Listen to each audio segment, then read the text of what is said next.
Headshot মারে আমার তো মনে হয় হোয়াইট ট্রিপল ফোর। আরে না, ভিনসেনজো এক নাম্বার ফ্রি ফায়ার খেলোয়াড়। দুই হালার পোহালা বিটুকে এক নাম্বার খেলোয়াড়।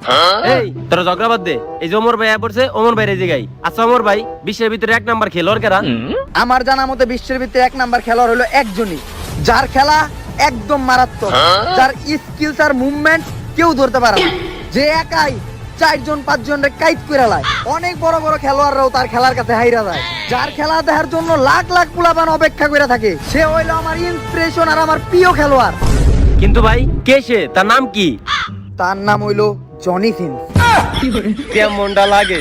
আরে আমরা তো এই জায়গায় ফ্রি ফায়ারের নাম্বার 1 প্লেয়ারের কথা কইতেছি। ফ্রি ফায়ারের না, ওইটা তো জানি না। এ কি জ্বালারে নোংরা মানুষ মিয়া, আর কোন সময় আমার গ্রুপে আইবেন না। কামটা হইলো কি, এটা কিক দিল কে? আমি বুঝলাম না, নাকি আমি ভুল কিছু কইছি? ওরা তো বুঝে গেছে কোন খেলা, আমি তো অবুঝ পোলাপান, আমার মাথায় যেটা ঘুরে আমি ওইটাই কইছি। এর লিগে আমার তো লোকে সবসময় মেজাজটা কেমনটা লাগে।